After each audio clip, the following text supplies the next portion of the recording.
Hello दोस्तों, तो आज हमारा है क्लास 12th एनआईओएस का चैप्टर नंबर 16 हिस्ट्री का, जिसका नाम है भारत में ब्रिटिश शासक की स्थापना 1857 तक। मतलब कि जब ब्रिटिश शासक यहाँ पे आया था वहां से लेकर के 1857 तक क्या क्या घटनाएं घटी, किस तरह से परिवर्तन आए भारत की राजनीतिक में, किस किस तरह के बदलाव आए, वो सब हम लोग इसमें पढ़ेंगे।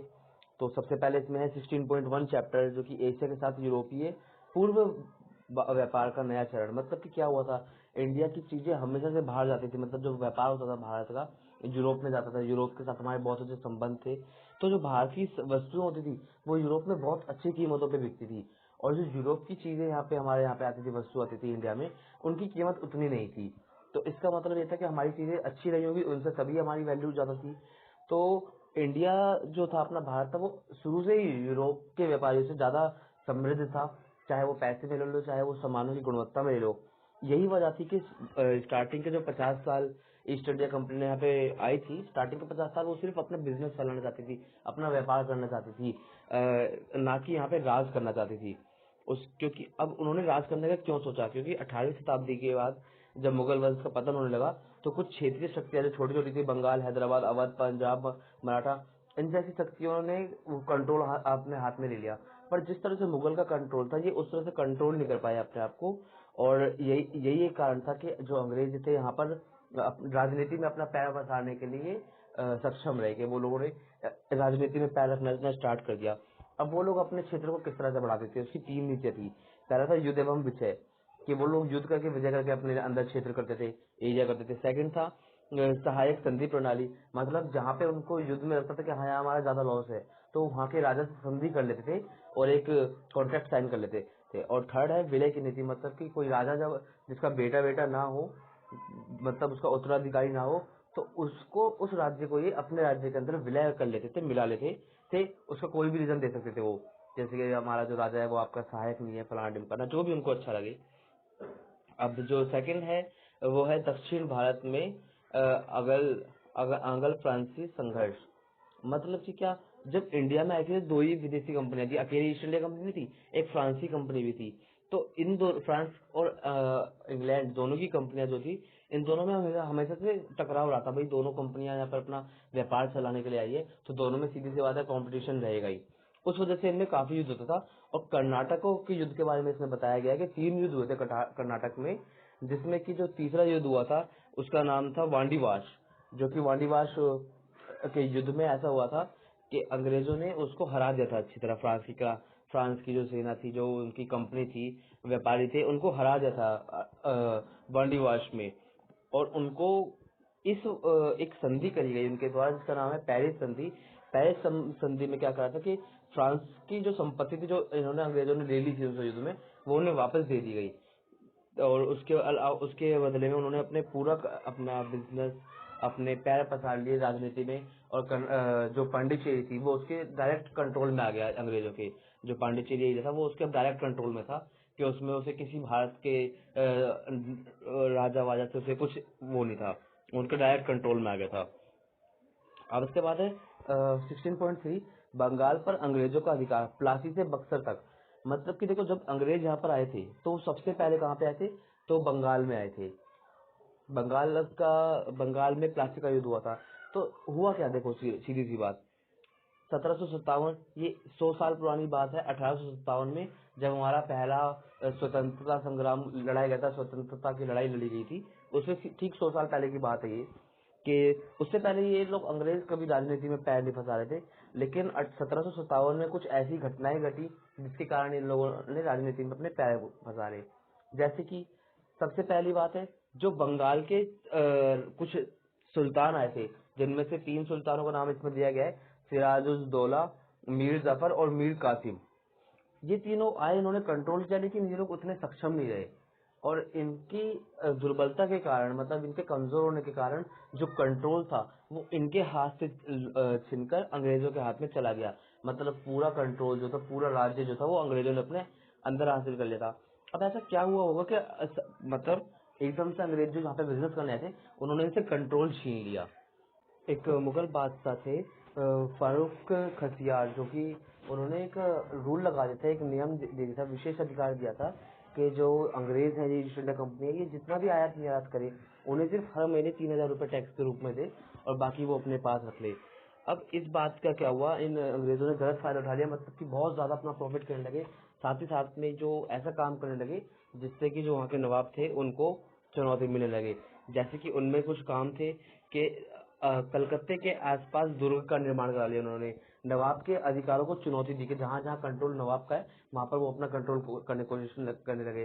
साथ ही साथ में उन्होंने जो नवाब के दुश्मन थे उनको भी आश्रय देना शुरू कर दिया। तो ये सब बातें नवाब को, वहाँ के जो राजा थे उनको अच्छी नहीं लगी और उन्होंने क्या करा, फ्रांस की सेना के साथ मिलकर, फ्रांस की जो व्यापारी वर्ग यहाँ पर आया था उनके साथ मिलकर कोशिश करी कि इनको, अंग्रेजों को, जो ईस्ट इंडिया कंपनी है इनको यहाँ से हटा दिया जाए और यहाँ पर फ्रांस की जो लोग हैं, फ्रांस के व्यापारी है, उनको रख लिया जाए ताकि वो अपना बिजनेस कर सके राजा के, नवाब के अधीन होकर के। लेकिन इस बात की भनक लग गई ईस्ट इंडिया कंपनी वालों को और उन्होंने क्या करा, जो राजा के बहुत करीबी लोग थे चार, जिनका नाम था राय दुर्बल, अमीर चंद, मीर जफर और जगत सेठ, इनको अपने साथ शामिल कर लिया और एक षड्यंत्र बनाया। और षड्यंत्र के बाद 1757 में अंग्रेजों ने प्लासी के युद्ध में इनको हरा दिया, जो वहाँ के नवाब थे। अब ये जो हराया गया, इसमें ऐसा था कि वैसे सेना तो बहुत बड़ी थी इनके पास जो मुगल नवाब थे, लेकिन ये षड्यंत्र का शिकार हो गए कि फिर इनके अपने करीबी ही इनके अपोजिट हो गए। तो जब ये लोग हार गए नवाब, तो अंग्रेजों ने यहाँ पे अपना कंट्रोल ले लिया और सेनापति बना दिया मीर जफर को, जिसने वहाँ पे हेल्प की थी। अब मीर जफर को जब उन्होंने सेनापति बनाया तो मीर जफर ने उनको 1,77,00,000 रुपए दी थी गिफ्ट के रूप में, उपहार के रूप में। लेकिन मीर जफर कंपनी के अधिकारियों की बढ़ती मांगों को पूरा करने में असफल रहा, वो लोग और डिमांड करने लगे, तो कहाँ तक करता। और एक साथ ही साथ में जो प्लासी का युद्ध हुआ था 1700, उसके बाद 1760 में मीर कासिम को वहाँ का वो सेनापति बना दिया गया और सेनापति बनाया इस सोच के साथ कि ये हमारा आदमी है, ये हमारी कंट्रोल में रहेगा, हमें बिजनेस करने में, हमें व्यापार करने में हेल्प करेगा, साथ में जो हमारी सेना है उसको तैयार करेगा, उसको हेल्प करेगा ताकि हम फ्रांस की सेना के साथ लड़ सके, उनके खिलाफ युद्ध अभियान शुरू कर सके। लेकिन ऐसा हुआ नहीं, वो कोशिश बहुत करते थे लेकिन हो नहीं पाया और जून 1763 में अंग्रेजों ने बंगाल के जो नवाब थे मीर कासिम, जो उन्होंने बनाया था, उसको पराजित कर दिया। अब मीर कासिम क्या हुआ, वहां से भाग गया पटना और बहादुर शाह आलम द्वितीय एवं शुजा उल दौला की मदद ली। अब झगड़ा इन दोनों का इतना बढ़ गया, मतलब मीर कासिम और अंग्रेजों का इतना बढ़ गया कि बिहार में भी जाकर के बात आ गई लड़ाई तक। अब लड़ाई तक आ गई तो क्या हुआ, ये इतना अच्छा सेनापति वो था नहीं, इसलिए इसको हार का मुंह देखना पड़ा वहां से। और हार का मुंह देखने के बाद ये भाग गया अवध की तरफ, इसने पलायन कर लिया।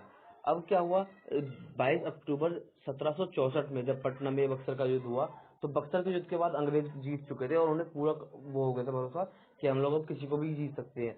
तो वो नवाब वजीर रोहिल क्षेत्र की ओर भाग गया, किंतु शाह आलम द्वितीय, अब उन्होंने जब अवध की तरफ अपनी सेना बढ़ाई तो अवध के जो दो नवाब थे, एक तो नवाब वजीर रोहिली, वो क्षेत्र की तरफ भाग गया और जो दूसरा था शाह आलम द्वितीय, उसने अंग्रेजों के साथ संधि कर ली।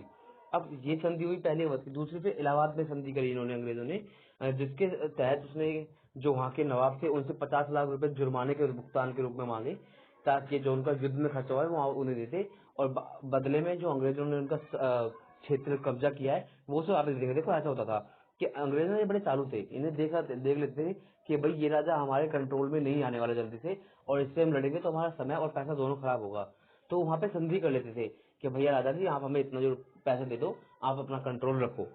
अब बंगाल में जब कंपनी ने, अपने ईस्ट इंडिया कंपनी ने अपना राज्य स्थापित कर लिया तो उसने क्या करा, अपने स्टार्टिंग का जो कंट्रोल करा वो मुगल की तरह कंट्रोल करा। जैसे मुगल लोग दो विभागों में कार्य करते थे, पहला था निजामत और दूसरा था दीवानी। निजामत का काम होता था हमेशा कि जितना भी राज्य में कंट्रोल है, कानून है और फौजदारी है, सेना है, इन सबको कंट्रोल करना।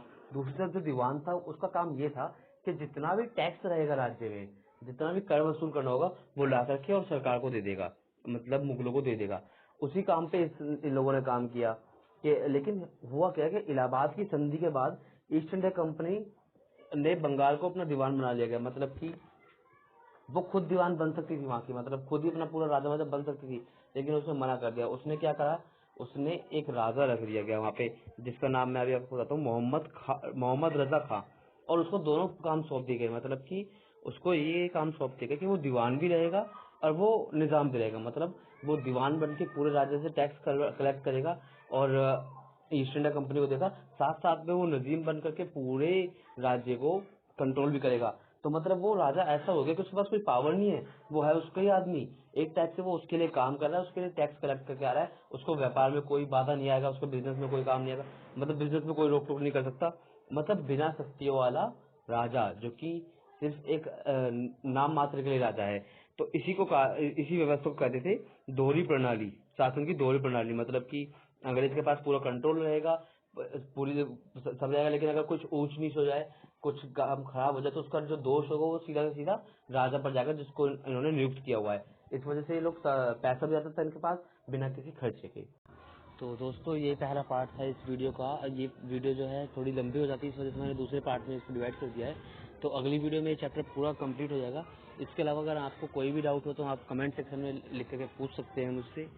और चैनल को सब्सक्राइब कर दीजिए। अगर आपको अच्छी लगे वीडियो तो अपने दोस्तों को शेयर कर दीजिएगा जो NIOS के भी एग्ज़ाम देने वाले हैं। Thank you.